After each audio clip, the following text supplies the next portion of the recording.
Monsieur et Madame les adjoints au maire, Monsieur le secrétaire municipal, chers collègues, on calminama, on jurama, on beltanama no fewi. En mbiyam encore une fois on est là donc pour wadde débat orientation budgétaire. Donc ko wiide ko tan ko wonno lu won fo on rek donc 2014 ha joni donc ɗum tan woni ɗo mi sikku haydara changeani te haydara changeta ɗum ko ɗum woni conviction amen te on conviction ha preuve du contraire ko on continue on wodata. Donc mi nani maire nan haala wi urgence monsieur le maire urgence d'abord c'est de payer les employés de la mairie. Hande sa ari au mairie Ourossogui tous les agents nan ɗo mi sikku une mairie qui fonctionne normalement à cette heure ces agents ne doivent pas être là pour ne wonde au travail. Monsieur le maire les urgences c'est de payer les agents municipaux ko ɗum woni urgence hande Ourossogui ko ɗum woni urgence Ourossogui hade ma wiide waɗa tous ces projets en 2025 une mairie qui n'est pas capable de payer ses agents ɗum ɗo sa wiiyata waɗa ɗum gonda ko funtude yimɓe wala pourta une partie de yimɓe goɗɗum ɗum gartami ko par rapport e ko wiya waɗama ko monsieur le maire ɗum so wiyama waɗama e quartier ji mande waɗa e quartier ji nous on est des responsables dans les quartiers au moins. Je prends mon exemple dans le quartier Modern 3 ça a eu des consultations au niveau de Modern 3 il y a la jeunesse au niveau de Modern 3 il y a les femmes au niveau de Modern 3 il y a tout au niveau de Modern 3 mbiya ɗum waɗama Modern 3 aɗa wawi wadde ɗum sur des bases politiques ɗum on comprend mais ces détails là walla ces projets là kalaka nder légal joɗa ƴettanaka journée pour une quartier pour un quartier du moins ƴettanaka donc c'est la réalité ɗum ɗo a wawa wadde ɗum monsieur le maire aɗa nani a haalna en continuité pour être dans la continuité il faut d'abord hunde waɗa mais Ourossogui ala continuité ala ko waɗa ala des réalisations baɗaɗe ha wiye des réalisations mbawi continuer en 2025 guila 2014 ha kalten ɗo y a pas de réalisation baɗaɗe ɗo ɗum ala ɗo pour goɗa e continuité il faut d'abord créer des choses y a pas de réalisation faite par la mairie de Ourossogui ɗum woni gongo te ko ɗum continuata ha 2027 so woni mairie ji gonɗo ha 2027 ko ɗum woni la réalité donc heewi famdi waɗanima ganduɗa quelque chose qui est visible ganduɗa yimɓe memane jiiya au lieu de wiiɗa ƴetta quartier fof ko mbiɗa ɗo ko a wawa déjà ko mbaɗɗa ɗo ko c'est quelque chose de grave par ce que sa wi par exemple a waɗan oɗo quartier hande kala ko quartier oɗo sohli quartier goɗɗo sohli mi ƴetta exemple tan wonto ƴettuɗa quartier par exemple quartier goto mbaɗanɗa ɗum des projets hande femmes et jeunes ala quartier hande mbaɗa sukaɓe mbaɗa rewɓe jiiɗi walleɗe mais sa ƴetti un quartier a wiyata walla sukaɓe walla rew mum acci quartier goɗɗo sukaɓe rewɓe ɗum ɗon wonko nandata ɗiɗo wol chef de quartier baɗɗo conscient tottomo ɗi conseil ji wol jeunesse baɗɗo consciente tottomo ɗum ɗo ɗin conseil ji ɗum ça n'existe pas monsieur le maire des fois saɗa hunde il faut réfléchir sa wi aɗa ƴetta un quartier aɗa waɗa financer ces jeunes un quartier aɗa waɗa financer ces femmes gaccade les autres quartiers ɗum c'est quelle politique yata ça ne marche pas te ɗum wondi wonata goɗɗum par rapport a haali santé awi subvention des santé haɗa wadde subvention de santé toute santé ji ɗum ɗo poste santé ambulance mumen j'étais surpris e campagne yiidema aɗa woni village hombo oɗon tottir ambulance au même moment wuuro ma des poste santé keɓani ambulance uji mum en hersini tottir ambulance uji poste santé mum min kalti yimɓe ne cohli ɗum ambulance uji gokkira ko pour poste santé yo totte ambulance poste santé ji min kaali secrétaire ministre wi probléme de carte grise gueɗe nder ha joni tottire walla ambulance ha so tawi hokkiri ɗum banggoɗo kalnon min je doute est ce que ambulance o nanɗo e wuure ha joni ɗum c'est des enquêtes à mener so nanɗo jaltami ambulance uji mbiɗa ambulance uji nanɗo min jiiya ko ɗum woni goɗɗum par rapport eko kewɗo e mairie ɗe balɗe ko les licenciements kalne yimɓe ko woɗɗo e oɗo mairie kalne yimɓe hande conseil jogui droit à l'information oɗo conseil hande fonno kalane min la situation de la mairie actuelle la mairie ne va pas ɗum woni gongo mairie Ourossogui hande yahani ɗum woni gongo sa yi yimɓe ligga presque mairie yahani c'est la réalité je suis surpris de nande wol haalaji des conseils qui sont payés on mairie wawa fawde brique wawa sodande poste santé paracétamol des agents qui sont payés qui ne travaillent pas bien même en 2025 vous pouvez réaliser ces projets là wona gongo wawa wonde ka wonani guila 2014 ha joni wona 2025 2027 mbatta ɗum monsieur le maire je suis désolé wona choix wona yiddam mais mbiyen ɗum wawa wonde parce que ambition ala ɗo ambition tan woni ko ala ɗo ambition de réaliser des choses à Ourossogui ala ɗo c'est décevant donc en hersini ɗum ɗo mataw min mbawa wasde wadde ɗum min mbawa wasde joɗade arde tawi ɗum ɗo mais ɗum no woni ɗo ko ɗum watte 2025 ɗum watte 2026 ɗum watte 2027 rien ne sera réalisé c'est la réalité hande mi weltima seeɗa e les collègues haalɓe ɗo ɓe sa yi déjà wonko mbawa haalde mais hande wonko muusiɓe c'est la réalité hay wonde ma hande wonko muusi ɗumen pottoɗe mbawa haalde ɗum ni c'est ça la réalité ɗum woni gongo walla Ourossogui walla hoorema balla Ourossogui mérite mieux Ourossogui mérite mieux ko ɗum woni nane mi yima mbiɗa après ma haala ko waɗa réalisé mbiɗa ñaguima sibal saɗa haala ko waɗa réalisé haala ko mairie Wourossogui waɗi réalisé 2014 ha joni wona haala min ko état waɗi réalisé mairie Wourossogui 2014 ha joni ko waɗi réalisé propre budget mum walla par coopération kalnamin seigne Babacar Dan haali haala coopération c'est décevant ay mi ari ɗo wonno ville créé coopération maayi ubbama hanki jibino kono mbaɗa mantela zoli ko mbawa dañi créé o mbawi dañu mantela zoli gacce cahan mono mairie Wourossogui cahanagal woni ɗum woni gongo c'est la réalité la coopération ne marche pas en ngala hay coopération goto sa yordɗi tous ces projets sans coopération ça ne marche pas on n'a pas de coopération hay ko wonno ɗo ko min gandi kewen kof avec la ville de Créy kamɓe actuellement koɓe wonɓe découragé c'est la réalité donc noon ɗum ɗo kenen tamporan nous ko woni mission amen ko mamin mbaɗɗum ha timme min garɗo min kawɗo ɓoyata ɗo e vote budget min kawɗo donc noon ko jin wiide monsieur le maire si bo Allah ha ena ɗum wattu hakkille Wourossogui wattu hakkille ma e Wourossogui ballaɓe gonduɗaɓe hasa wallani min wawi ñaasi wallu balluɗaɓe mbaɗa réaliser quelque chose de concret c'est la réalité wallu Wourossogui naaɓe wallu Wourossogui o walli mon kay c'est vrai o walli mon mais Wourossogui maayi o walli mon kay wallahi o walli mon no fewi kono Wourossogui wallaka oɗon on gandi ɗum donc noon min jii monsieur le maire accu ɓe kala laisse-les parler ko mbattuɗo ko yimɓe mbawi waɗ non kene ɗe haw para toujours omen gonat en l'origine de discussion laisse-les parler mais kene ɗe haw para son paari ke toon parole jawɗat non non si ko mbatten ko wona normal parce que non hay darra non kene ɗe haw para kene ɗe haw para d'accord mais kene ɗe haw para so yiɗi wona goɗɗum kene ɗe haw para Nyasi continuer. Hamaringa, s'il te plaît. Nyasi, allez-y, continuez. Vous avez le micro, parlez. C'est bon. Donc, monsieur le maire, réglez-nous la situation de la mairie. Nous voulons actuellement la situation de la mairie. Le problème de licence. Parce que nous avons quand licenciement est nous avons bruit. Quand le licenciement est on a licencié des gens. Pourquoi information yaltani? Pourquoi c'est dit à quoi c'est licenciement? Parce que nous avons vague, deuxième vague. Ça fait des tollés. Vous n'avez pas tardé à publier les licenciements. Les licenciements, madame, on va publier. C'est dit à quoi? Donc nous avons des explications. Parce que nous avons le droit d'informer la population. Donc nous avons vraiment dit payez vos agents, donnez-nous la bonne information. Salam. Bandirabe, conseiller municipal, monsieur le maire, min calmini secrétaire municipal e arɓe ɗo tawtorede conseil onon fof calminam mbiyatmi monsieur le maire a haali haala ko waɗete ɗo e leeɗe ko woni toɗɗade caɗele gonɗo ɗo e quartier ji pour wawde yuɓɓinde leeɗe ɗe min mbiyanmami tan mo wawa fewnude carte conseil municipal on wawi fewnude wuuro kalen gonga rek c'est la vérité ça fait 3 ans min ngala carte conseil municipal a waɗi lajje 1 monsieur le maire projet mo mbaɗɗaɗa ɗo ɗi fof ko kaldoɗa ɗo fof ala e fof ko waɗa réalisé haydara ça fait 3 ans je suis là yiyata ko mewata ko ɗum ala e fof cuusde haalde ɗo en ala fof gadda hay cellel soro addani ɗo e wuuro he monsieur le maire kadi eɗen gandi hannde wuuro ngo caɗele wondi ngo sen kaali haala mbaɗi otoji ɗi nanda paaɗi motoji ɗi ça fait plus de 1 an nando paaɗi parce que leegal fof ko balitaji leɗɗe tout min mi yoɓat min je paye pour yaltinde balis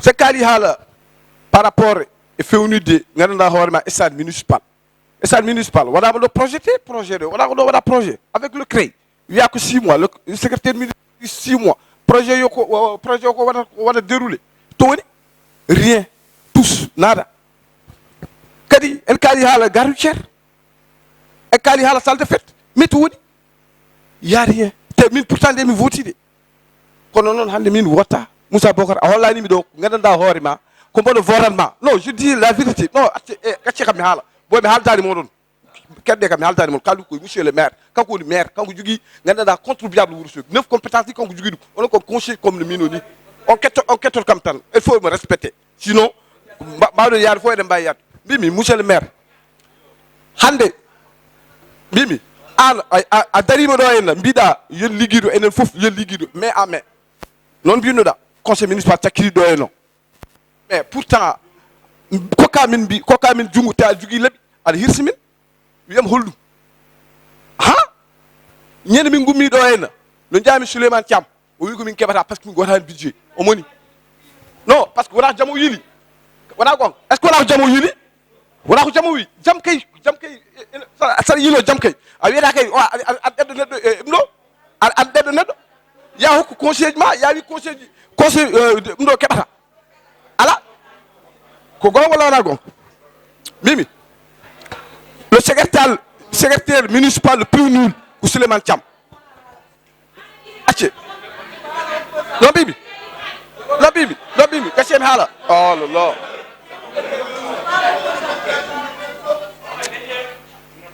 le secrétaire municipal le plus nul c'est Souleymane Thiam parce que Souleymane Thiam ko kanko tottarde information yimɓe wonɓe diaspora taw gona ɗo e wuuro he min o Souleymane Thiam o waɗi capturé werno wiefam o waɗi noddi Ismaïla Sy Souleymane Thiam waɗi ɗum min mi wiɗo même haalɗum e conseil municipal tu as fait ça mimi Moussa Bocar mbiɗa ko golle partisan mbatta ɗo hay hiccankitami tawi ɗo henna les conseils municipaux e mbaɗɗo henne gandanɗa hoore séminaire hay opposant goto ala ɗo kamɓe ɓolɓe gunɗo kamɓe ɓolɓe gunɗo mimi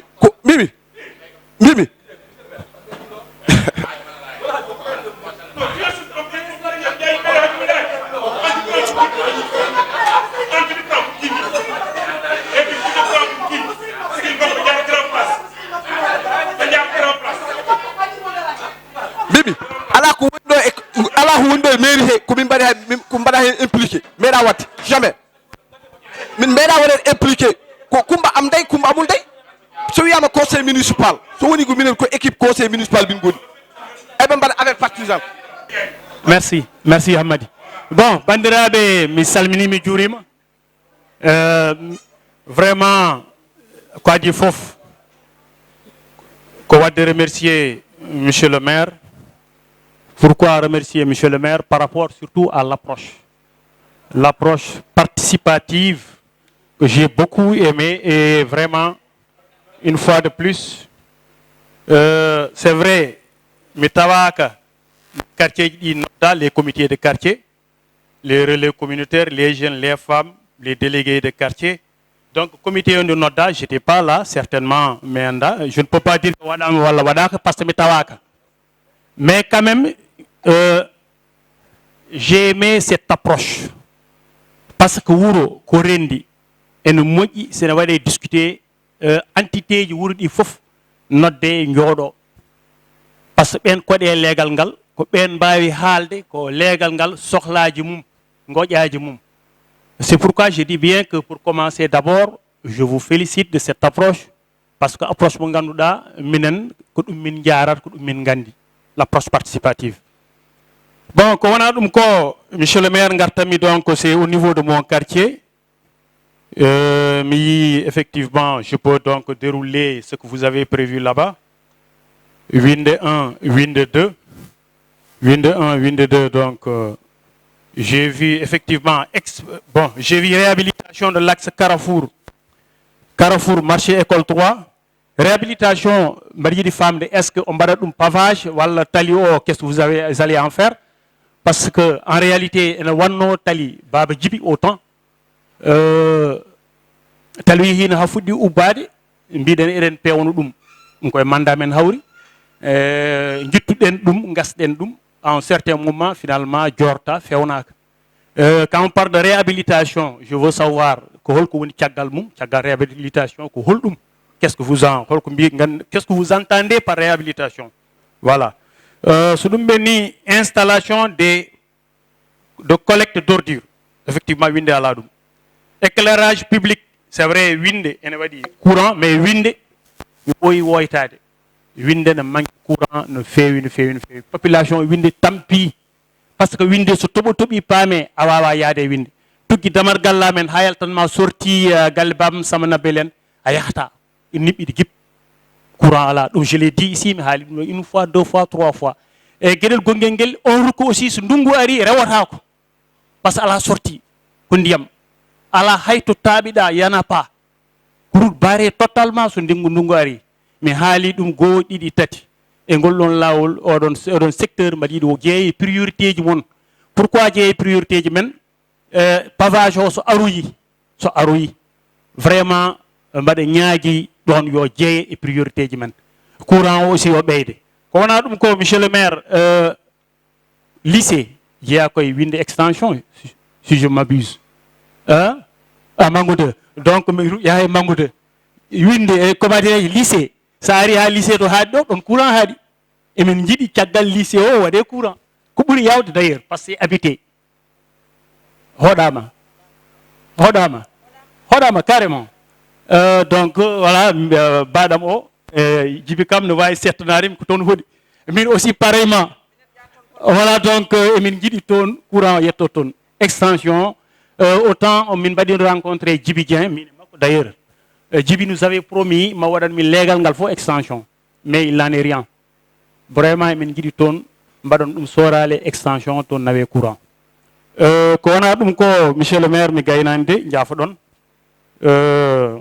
ko haala ka ne heewi wonno c'est intéressant voilà Pakka Sène mi ɓooyi nande Pakka Sène vraiment ko partenaire mo ganduɗa ene walla les communes particulièrement la commune de Wourossogui min jinnomi andude tan ko guila ɓamɗen liggodade Pakka Sène est ce que eɗen mbawi fawde junggo men e hunde mbiyen voilà ce projet là ko Pakka Sène waɗani Wourossogui au moins quelque chose de ganduɗa taw yimɓe ne mbawi yiyo no memo comme dise Baba Samba taw ne yiyo no memo ko Pakka Sène vraiment fruit partenariat men e Pakka Sène waɗi ɗum ɗo min en tout cas en tant que conseiller mi ala hen information mi nanda Pakka Sène rek vraiment ene waɗa appuyer la mairie de Wourossogui mbaɗa yiiɗi si on devait évaluer mbiyen comme voilà ces projets ko Pakka Sène keɓɗen ɗum mi gaynani de voilà le festival monsieur le maire sa gayni haaldude ton secrétaire municipal j'en viens au festival le festival culturel vraiment je en profite pour vous remercier amplement d'ailleurs widema a jarama par ce que so wonano an festival o waɗata ça c'est une réalité so waɗano an festival o waɗata festival o ça nous a coûté 30 millions et honnêtement en waɗi junggo e poos wi festival Wourossogui o wat culture Wourossogui yo waɗe wasare yimɓe fof ganda jiiya e waɗi pendant 72 jours wuuro ngo dilli wuuri e caggal Allah ɗum je dis bien que an parce que festival ko financement jogui ɗum c'est pourquoi minen guila min gayni on avait fait un document je parle sous le contrôle de mon frère Hamadi Ngawa c'est lui d'ailleurs qui avait élaboré ce document e heeɓino ɗum aussi guila keɓɗa ɗum aussi artane amen par rapport à ce document là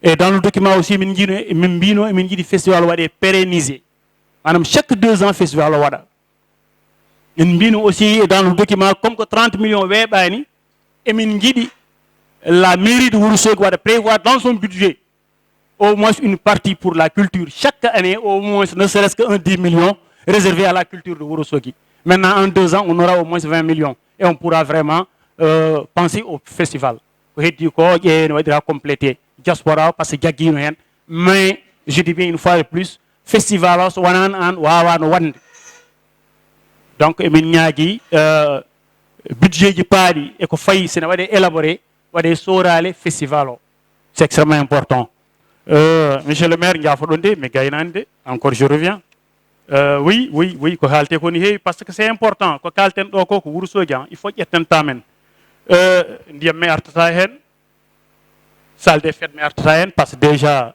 c'est pris en charge hewɓe kalli ɗum ɗo henne ko kalami ko contribution ou bien conseil wasade comment on dit ça en pulaar te conseiller bokk en tant que notre maire en tant que mon cousin mon préféré d'ailleurs donc monsieur le maire emin jiiɗi mbatta hakkille ma e wuuro ngo davantage comment holno mbattirta hakkille ma e wuuro he davantage par ce que en ngala ko ɓuuri Wourossogui en ngala ko foti e Wourossogui tan dellini en Wourossogui tagi hande yimɓe gacca activité ji mum fof jooɗoɗo en conseil municipal. Donc c'est extrêmement important. Gacca hakkille ma e Wourossogui, pourquoi? Parce que mairie Wourossogui ndi, la commune de Wourossogui, vraiment ko commune mo ganduɗa ene foti webde liggade, ene foti webde liggorade, ene foti webde liggidade. Comment? Aɗa andi déjà le partenariat hewɓe kaaliɗo hen partenariat ji ɗi créé Mantola Jolie et d'autres. Min mbaɗa andi ton génie je connais, mbaɗa andi sa welama aɗa wawi vraiment utilise de tout ça au profit de la mairie de Wourossogui. Le seul problème mon jimi, vous n'avez pas consacré assez de temps à cette commune. Si vous y mettez vraiment assez de temps pour cette mairie, je suis convaincu que la mairie de Wourossogui donc ira très loin et elle sera belle à voir. Il faut d'abord que Salmine de Monsieur le maire, ses adjoints, le secrétaire municipal et tous les conseils municipaux, le public aussi, on termine.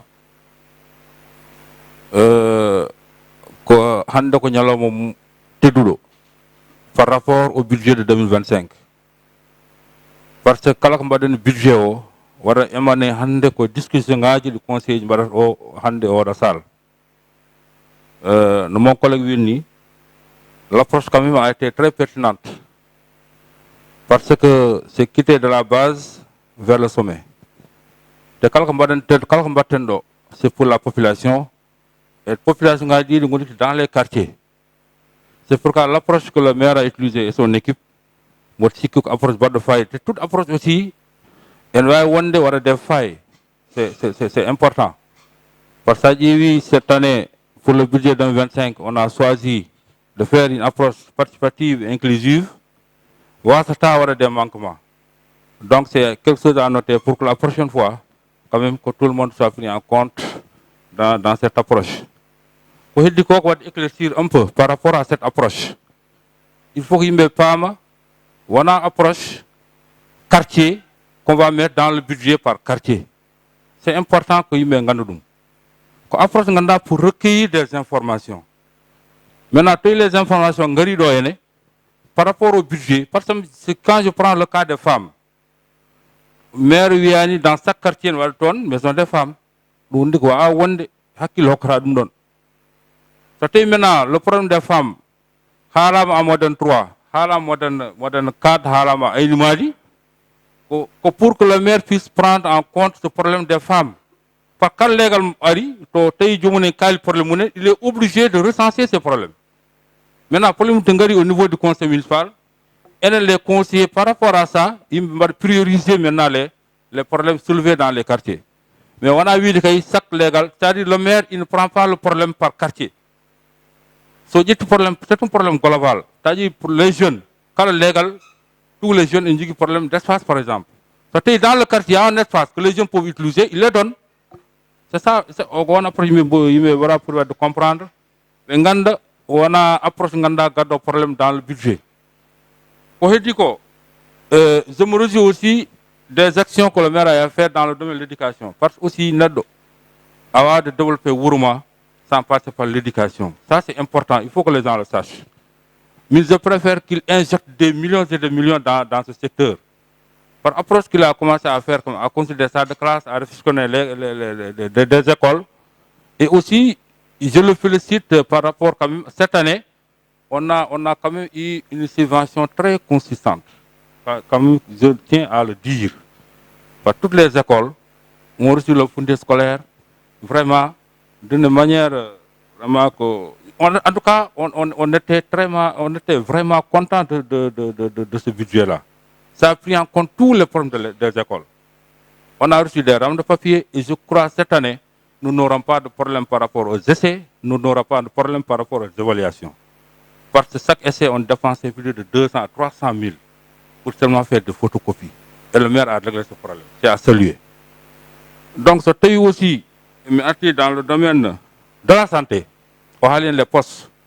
Monsieur le maire, quand même, cette approche, nous la saluons. Parce que, à part l'éducation, il y a la santé. Parce que aussi, la santé de proximité, on est les postes de santé dans les quartiers, il faut vraiment nous faire. Donc, vraiment, nous saluons quand même cet engagement pour régler définitivement ce problème-là. L'éclairage public, Et je crois que, je l'ai dit au secrétaire municipal, il faut qu'il me dise l'entretien. C'est ça qui pose problème. C'est vrai, la mairie a injecté des millions et des millions pour le courant. Mais l'entretien pose problème. Parce qu'il ne faut pas comprendre que dans un quartier qui reste par exemple une semaine avec des coupures, ou bien une semaine, l'emploi d'une bourre pendant une semaine. Ce n'est pas possible. Il faut que la mairie ait une équipe de veille par rapport à l'électrification. Pour quand même que le quartier ait ce courant boni, automatiquement une équipe qui est là chargée de régler ce problème-là. Tout le monde les qui ont un courant, problème les ampoules brûlent, ils ont bien mis le courant. Tant courant non a tourné. Peut-être qu'entretien réseau va poser problème. Donc, monsieur le maire, il faut que l'entretien soit très régulier par rapport à ça. Avoir des millions, aussi, un bon comme ça, ce n'est pas possible. Le courant, ça coûte extrêmement cher. Donc, c'était courant, tous ces efforts-là, des millions et des millions, il faut une équipe quand même qui est là à veiller à l'entretien de ce réseau-là. Nous aussi, il faut pour dire vraiment, quoi. Pour dire qu'aucune vidéo, il y a des problèmes quand même. Par rapport au projet, c'est vrai, on avait un projet avec CREI. La mairie ne voudrait jamais qu'un projet tombe à l'eau. La mairie n'a aucun intérêt par rapport à ça. Maintenant, si un projet n'a pas marché, peut-être il y a raison que le projet n'a pas marché. C'est pourquoi, à la place, le fait de réhabiliter l'estat municipal, pour que les jeunes puissent vraiment accéder quand même à cette industrie-là, c'est très important. L'autre problème, c'est par rapport aux jeunes. Monsieur le maire, il faut prendre en compte le problème des jeunes par rapport à la salle de fête. C'est un problème qu'on doit régler définitivement. Les jeunes en ont besoin. Parce qu'en militaire, ils dépensent beaucoup d'argent. Donc il est temps, dans ce budget qui sera là, de 2025, qu'on puisse régler définitivement vraiment ce problème-là, pour que je nous dis, vraiment un espace où s'épanouir.